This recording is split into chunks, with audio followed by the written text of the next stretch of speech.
भूक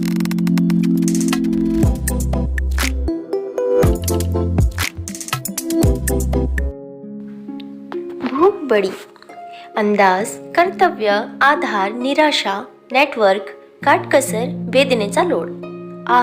हात हवेत पसरवत अंगाला अडोकी पिडोकी देत तिने खांद्यावरून कळलेल्या टापला वर खेचलं. डोळे किलकिले करत तिने वेगळेचा अंदाज घेतला. घरात भरलेला काळोखावरून संध्याकाळ उतरून गेली होती. बराच वेळ लोळत पडल्याने तिचे कपडे अस्ताव्यस्त होऊन चुरगळले होते. पाठभर रुळणाऱ्या दाट कुरड्या केसांना लावलेला रबर बँड एव्हाना घरगळून केसांचा टोकापाशी जेमतेम अडकून पडला होता. पुन्हा आळस देत तिने एका हाताने केसांचा रबर खसकन खेचला.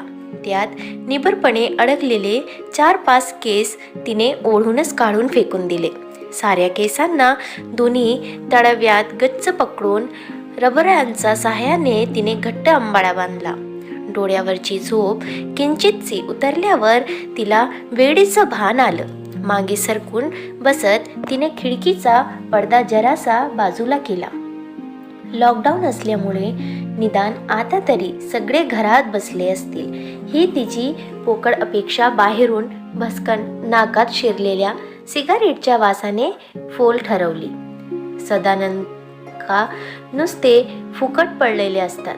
स्वतःशीच नाक मुरडत तिने पडदा खेचून पुन्हा होता तसाच बंद केला. स्वतःशीच निश्वास सोडत ती मागेच भिंतीला टेकून बसली. आपल्या निराश नजर तिचे एक वेळ घरातल्या अंधारावरून फिरवली. बऱ्याच वर्षापासून राहत असलेल्या त्या चाळीचा छोट्याशा खोलीत पाहण्यासारखं असं काहीच नव्हतं. साधारण 10 वर्षापूर्वी माप ओलांडून ती ह्याच एवढ्याशा घरात आली होती. तिचं अर्थ आयुष्य तर गावातल्या कुळाच्या झोपडीत अगदी गरिबीत गेलेलं. सकाळी असलं तर दुपारचा भ्रांत व्हावी अशी परिस्थिती कधी कोणी काही दिलं तरीही आधी ते तिच्या भावांच्या पुढ्यात पडायचं आणि मग उरलंच तर तिच्या कित्येक रात्री तर घोटभर पाणी घशाखाली विचवून आणि ओढणी पोटाला बांधून सरल्या.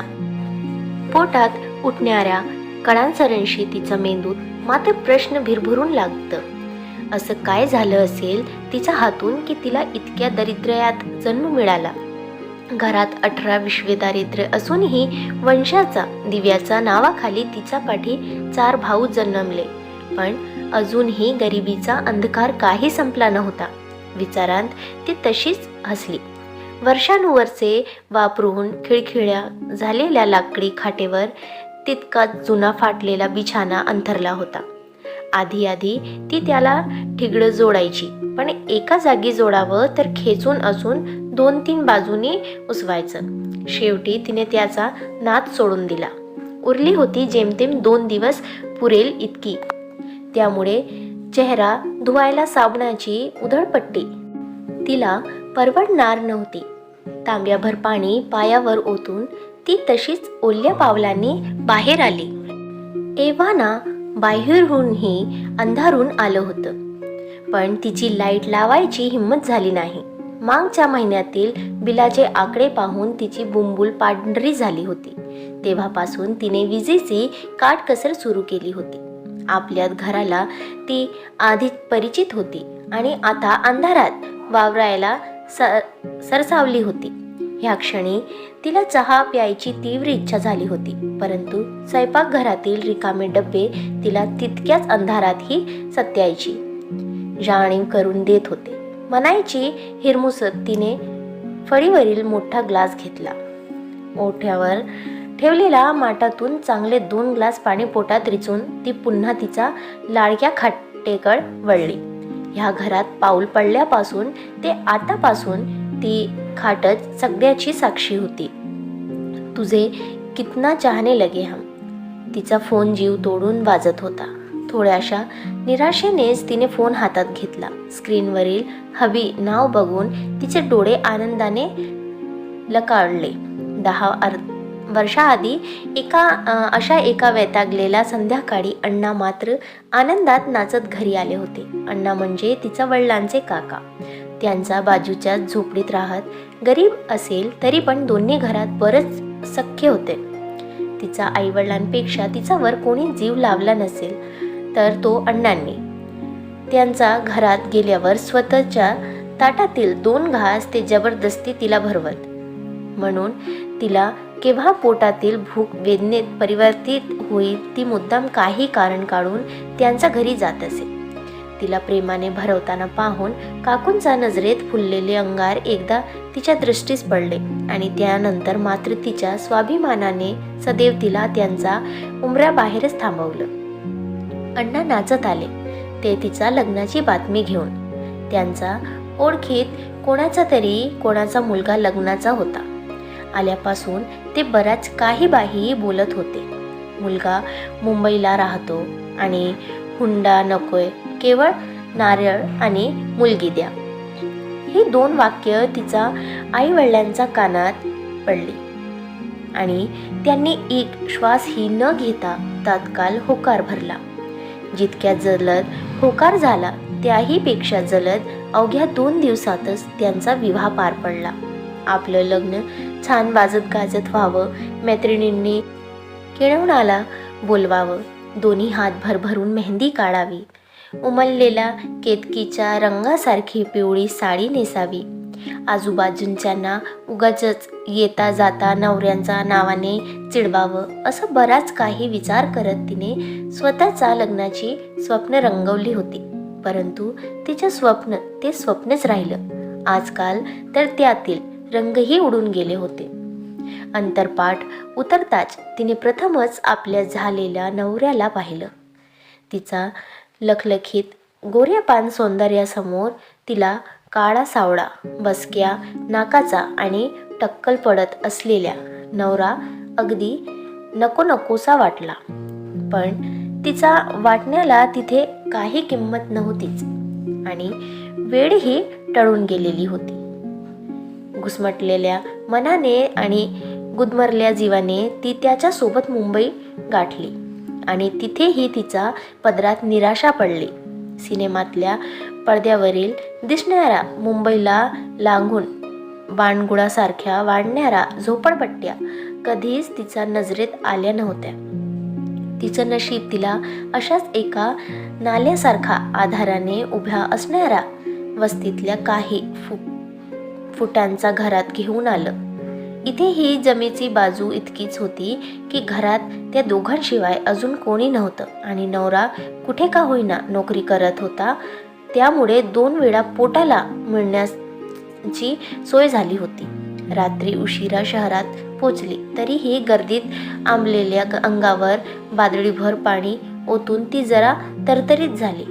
इतक्यात रात्री स्वयंपाक कुठे करणार म्हणून तिचा नवऱ्याने बाजूच्या गाडीवरून चायनीज पार्सल आणलं होतं. बापा घरी भाकरीला महाग झालेला तिला असं भन्नाट काहीतरी तेही पोट फुटेस्तोवर मिळालं होतं.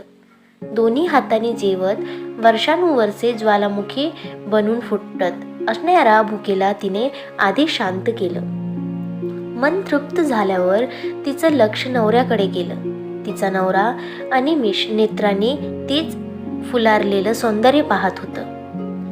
तिला त्याच्या डोळ्यात मात्र भूक दिसली. ही भूक पोटाची नव्हती. ती तेव्हाही स्वतःशीच हसली. तिच्या पोटाची भूक मागवायची असेल तर त्याच्या डोळ्यातला दाटलेली भूक मिटवायचं कर्तव्य तिला पार पडावं लागणार होतंच. गळ्यातल्या बेंटेक्सच्या मंगळसूत्राने त्याला तो परवाना देऊन टाकला होता. खांद्यावरचा पदर खाली पडत तिने त्याला परवानगी देऊन टाकली. रात्रीच्या अंधारात तो तिच्या स्त्रीत्वात हरवून स्वतःचं परुषत्व मात्र शोधतच राहिला. तो मोकळा होऊन बाजूला सरकला आणि ती मात्र पुन्हा घामेजल्या अंगाने रात्रभर काहीतरी अधुरं राहिलेलं चाचपडत राहिली. सकाळ होतच त्याची दिनचर्या चालू झाली.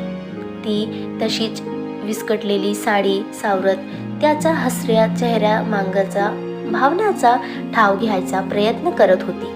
मात्र तो आपल्या विजयाचा उन्मादात मग्न होता. लग्नाचा काही वर्षानंतर मात्र तिला सत्य उमजलं. बरेच उपास गंडेदोरे डॉक्टरी उपचार केल्यावर तिचं रुसलेलं मातृत्व हे त्याचा बंधत्वाची देणं आहे हे कळलं आणि विना हुंड्याचा लग्नाचं रहस्य आपोआप उघडलं. परंतु आता ही तिचा नाईलाज होता. आयुष्यातील उमेदीची वर्ष आणि हुरहुरत घालवलेल्या रात्री सरसरल्यानंतरच सत्य समजूनही तिने मौन धारण केलं. मागे परतून पुन्हा उपासामार वाटायला येण्यापेक्षा आपल्या पोटातल्या भुकेशी तिने त्याच्या शरीराचा भुकेचा सौदा केला. त्या दोघांच्याही जीवनाचे सूर काही फारसे जुळलेच नाही. बेसूर निरश आयुष्य जगायची सवय असणारा तिनेही दुसरा सूर शोधायचाही कधी प्रयत्न केला नाही आणि त्यातच जुळवून घेत बिघडलेल्या सूरतरंगावर डोलायला सुरुवात केली. तसा तिचा नवराही गरिबीत वाढलेला, त्यामुळे बाकी कसले फुकटचे चोचले त्याचेही नव्हते. 2 वेळचं गरम जेवण आणि रात्रीचा सौदा त्याच्यासाठी पुरेसा होता. अन्यथा इतकी रूपवान पोरगी कधी त्याच्या स्वप्नातही आली नव्हती. दोघेही आपापल्या विश्वासात खुश होते. मात्र मार्च महिना उजाडला आणि लॉकडाऊन झालं. कोरोनाच्या बातम्यांशी तिचं काही घेणं देणं नव्हतं, पण अचानक सगळं बंद झाल्याने आणि घरातल्या किराणा संपत असल्याने तिचे धाबे दणाणले. नेमकं त्यातच साहेबांसोबत कामासाठी बाहेर गावी गेलेला तिचा नवरा तिथेच अडकून पडला. घरात साठवलेला काही पैशात तिने कसा तरी मार्च आणि एप्रिल घालवला. मात्र मे महिना उजाडला तरी हे लॉकडाऊन काही संपायचा नाव घेईना. तिचा नवरा असा शहरात अडकून बसला होता जिथे नेटवर्कचा प्रॉब्लेम कशाचीच काही खबर नव्हती. हिचा इथल्या अवस्थेची तिला काही खबरही नसावी. आज इतक्या महिन्यांची तिचा फोन वाजला होता. तिने घाईने फोन उचलला. हॅलो. तिच्या शब्दातून तिला होणारा आनंद ओसळत होता. इथे एक नेटवर्क नाहीये. साहेबांचा काहीतरी प्रॉब्लेम झालाय, त्यामुळे अजून 2 महिने तरी मी इथून निघू नाही शकत. या खरखर करत फोन बंदही झाला. तिने पुन्हा तो नंबर डायल केला. आपके खाते में पर्याप्त. तिने वेदाकून फोन कट केला. फोनचा बॅलन्स तर 2 महिन्याआधीच संपला होता. तिचा हातात काहीच नव्हतं.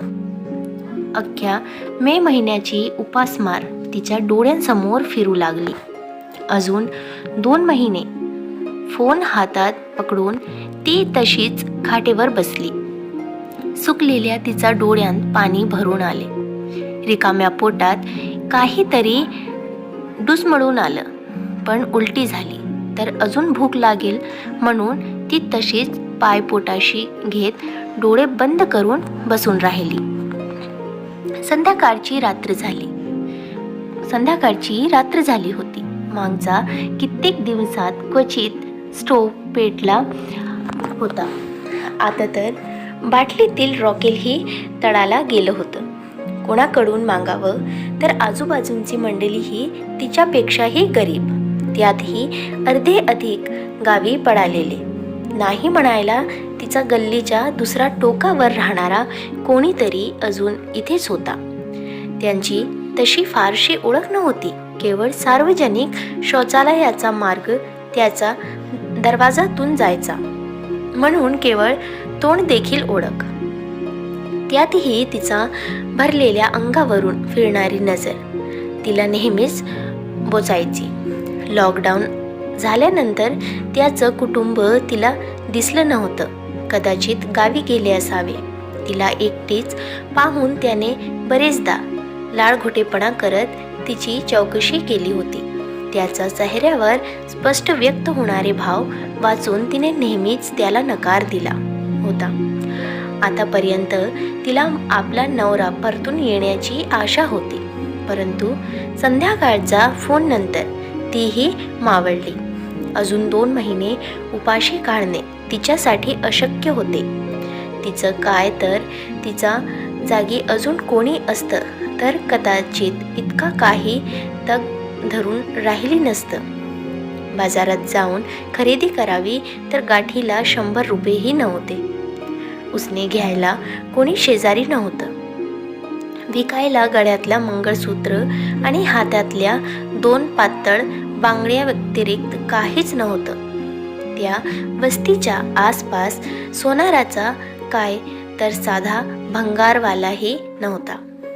गल्लीचा टोकाला राहणारा मी, ज्यांच्यासाठी माझं पावित्र्य राखायचा प्रयत्न करते, त्याने माझा विचार तरी केलाय का?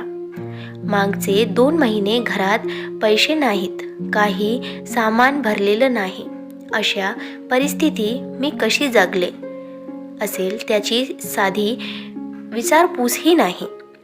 2 महिने अजून येणार नाही एवढं सांगून सरळ फोन बंद. तिच्याही न कळत 2 आसू ठिबककडे.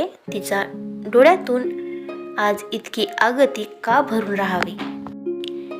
इतकी वर्ष रेटलीत ना, मग आताच हा भावनांचा गुंता का बनावा? का अपेक्षा केली जावी? मागचा 10 वर्षात एक दिवसही कधी वेगळा गेला नाही. तिथे आज काही वेगळं घडावं ह्याची का अपेक्षा केली जावी? माझ्या विचारांत किळकिळा केला. एक थंडगार वाऱ्यांची झुळूक तिचा घामाने भिजलेल्या शरीराला थंडावून गेली. तेवढ्याशा गारव्यानेही तिचं अंग शहारलं की थरथरली. तर सोबतीला म्हणून भिंतीवरचं कॅलेंडर उगाच फडफडलं. त्या आवाजाने तिची तंद्री भंग झाली. काहीतरी आठवलं म्हणून मोबाईलचा बॅटरीचा प्रकाश फेकत कॅलेंडरचं पान परतलं. 4 दिवसांनी वटपौर्णिमा होती. मागच्या वर्षी ती किती नटली होती. बाजूच्या मिश्रा वहिनींनी तर 2 वेळा तिची नजर काढली होती. नुसत्या त्या आठवणीनेच ती मोहरली. क्षणभर आपला विचारांचाच तिला वैषम्य वाटलं. इतक्या खालचा पातळीचा विचार कसा शिवू शकतो मनाला? कॅलेंडर तसंच भिंतीला लटकवत ती तिथेच भिंतीला पाठ लावून बसली. वाऱ्याने नुकत्याच थंड झालेल्या भिंतीच्या स्पर्शाने तिचा पाठीवर शिरशिरी उमटली. एक ती सावित्री चक्क यमाशी सामना करायला गेली होती आणि मी तिला स्वतःशीच किळस आली. आपले पाय ओढून पोटाशी घेत तिने त्यावर आपली हनुवटी टेकवली. पोटातील घुरघुर तिला स्पष्ट ऐकू येत होती. आतडं पिळवटून टाकणारी भूक तिला पोटतील कडे किडने हाक मारत होती. तृतीया क्षणी धरणी दुंगबून जावी आणि तिला पोटात घ्यावं, मग सगळाच गुंता सुटून जाईल. तिचे डोळे पाण्याने काठोकाठ भरले. पोटातून छातीपर्यंत एक तीव्र संगणक उमटली. हातपाय भुकेनं आणि भीतीने थरथरून लागले. डोळ्यात उफाळणाऱ्या विचारांनी तिचं डोकं भणाणून निघालं होतं. क्षणभर तिला घरी पैसे न ठेवून जाणाऱ्या नवऱ्याचा राग आला. बाहेरगावी चाललंय तर साधी बायकोची काळजी नसावी का? काळजी हा शब्दच तिचं काळीत चिरत गेला. ती कधी होती? दैनंदिन व्यवहाराची जुजबी माहिती देऊन झाल्यानंतर लाईट रेशनची असो व रॉकेलसाठी दिवसभर भर उन्हात तिचं तर उभी राहायची. साधी दमलीस का म्हणून पण कधी तिची विचारपूस केली नाही का? आजारपणात तिला आराम दिला नाही. नवरेपणाची कर्तव्य क्वचितच पार पडली असतील, पण हक्क मात्र न चुकता जवळजवळ रोजच. त्यात वावंग असं काहीच नव्हतं. हजारो जोडप्यांची हीच कहाणी असेल, पण काही योग्यही तर नव्हतं. दिवसभर काम करायचं, आल्यावर भरपेट खायचं आणि तिच्यात झोकून घ्यायचं. तिची इच्छा असेल नसेल तरीही त्या व्यतिरिक्त असं काहीच नव्हतं त्यांच्यात. त्याचा कार्यभाग झाल्यावर तिच्याकडे पाठ करून तो पुन्हा त्याच्याच विश्वास रम्माण असायचा. मी सावित्री व्हायला हवं, पण तो सत्यवान आहे का? पावित्र्याची कसोटी तर सीतामाईची पण लावली होती, परंतु तिच्यासमोर राम होता. मी ज्याच्यासाठी माझं पावित्र्य राखण्याचा प्रयत्न करते त्याने माझा विचार तरी केलाय का? मागचे 2 महिने घरात पैसे नाहीत, काही सामान भरलं नाही. अशा परिस्थितीत मी कशी जगले असेल? त्याची साधी विचारपूस ही नाही. 2 महिने अजून येणार नाही एवढं सांगून सरळ फोन बंद. तिच्याही न कळत 2 आसू ठिपकळले. तिच्या डोळ्यातून आज इतकी अगतिकता का भरून राहावी? इतकी वर्ष रेडतील ना, मग आताच हा भावनांचा गुंता का बनावा? का अपेक्षा केली जावी? मागचा 10 वर्षात एक दिवसही कधी वेगळा गेला नाही, तिथे आज काही वेगळं घडावं ह्याची का अपेक्षा केली जावी? माझ्या विचारांत गुंगून मी इथेच मरून जाईन. 2 महिन्यानंतर माझ्या हाडांचा सापळा निघेल कदाचित. त्यावर त्या माणसाचा डोळ्यातून 2 आसू कदाचित निघतीलही. हक्काची मादी गेल्याचे. पोटातील दुखणं वाढू लागलं तसं तिचा जीव कळवळला. विचारांनी मेंदू पोखरायला सुरुवात केली. आता काही खाल्लं नाही तर हे शरीर कदाचित स्वतःचीच लचके तोडील. ती भीतीने शहारली. पोटातील भूक तिला अस्वस्थ करू लागली. इतका वेळ तिला मागे खेचणार मन आता तिला घराच्या बाहेर ओढू लागले. नैतिक आणि अनैतिक गोष्टींचा पलीकडे असणारी पोटाची भूक तिला विवश करत होती. दुखणारं डोकं आणि जडावलेलं अंग बळजबरीने उचलत तिने स्वतःला कसाबसा तयार केलं. खाटेचा लाकडी हातावर पडून असणारी ओढणी उगाचच अंग भरलं पेटली. तेवढ्याही वेळात घरातल्या अंधारात कोणीतरी तिला पाहत असल्याचा भास झाला. थरथरणाऱ्या हाताने तिने दरवाजाची कडी उघडली. बाहेरचा अक्राळ विक्राळ अंधार तिचा घरातला अंधार मिसळून गेला.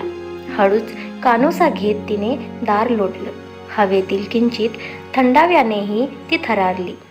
पुढे काय वाढून गेले ठेवले त्या कल्पनेने तिचा ऊर धपापू लागला. डोळे बंद करत तिने एक दीर्घ श्वास घेतला. इतक्या दिवसांचा उपासाने तसंही अंगातील त्राण सरळच होता. त्यात मनातल्या भीतीने तिला पुढे पाऊल उचलणंही जमेना. चूक की बरोबर ती थपकली.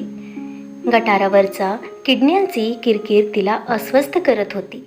मध्येच उड्या मारत एक बेडूक तिच्या पायातून पुढे सरकला. भीतीने ती अस्फुटसी किंचाळली, पण तिचा आवाज घशातच विरळला. गल्लीच्या टोकावर जायची तिची हिंमत होईना.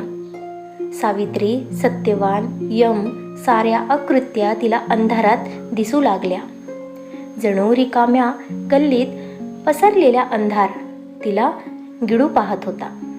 तिला पडायचं होतं, पण कुणापासून? तिची भूक तिला पुढे ढकलत होती आणि भीती पाठी खेचत होती. तिचा फुललेला नाकपुड्या ताठरल्या. भीतीने विस्फारलेल्या डोळ्यात रक्त उतरलं. मागे वळायचं का पुढे जायचं? तिचे पाय जागीच गोठले. मानेवरून घामाचा ओंघळ अगदी संतपणे उतरला. पण तेवढ्यात काहीतरी झालं. पाठीचा मणक्यातून एक सणक वरती चढली. वेदनेची की भीतीची? तिला आधार हवा होता, पण तीच घर तिच्यापासून दूर जात होतं. आधारासाठी ती घराच्या दिशेने वळली, पण तिच्यात तेवढी ताकदच नव्हती.